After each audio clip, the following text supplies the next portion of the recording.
military crackdown was swift and brutal. It spared no one, not even the monks. Thousands of people were arrested during the nighttime curfews, and the streets were finally under the control of the military.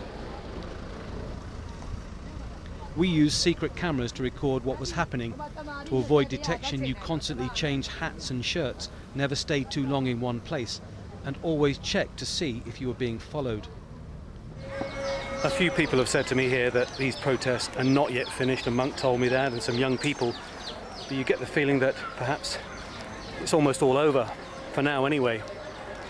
With the visit of Mr. Gambari, it gave them some kind of hope, and they want to make a demonstration, but the stranglehold by the police and the military is so restricting that it's very difficult for anyone to move about, let alone gather en masse in the kind of numbers that we've seen in the past few days. It's a very difficult situation now. People are talking about spies everywhere. They're worried to be seen with a foreigner. They're very concerned about what's going to happen. But still, the hardy few still say they're prepared to brave the bullets and the batons. We'll have to see. The army is in control of all the main shrines and monasteries. Few monks could be seen on the streets. Hard to imagine in a city where there are something like 75,000 monks. You think protests are finished now? Or you think they will happen again? Don't like our government. We don't have a strength. We don't have a weapon. We don't have a freedom.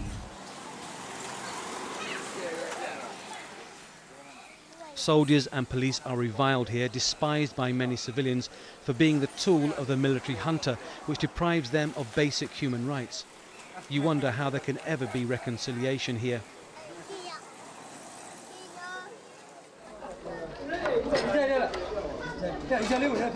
The dire social and economic problems which plague this once prosperous country and which provoked the first demonstrations still exist, visible, prominent, affecting millions of people.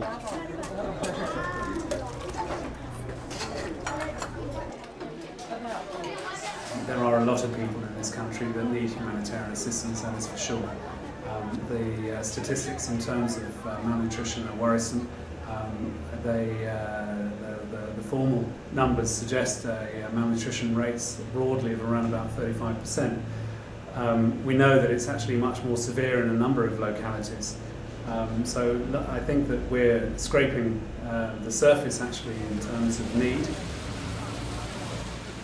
Myanmar spends less on health and education per person than any other country in the world apart from North Korea.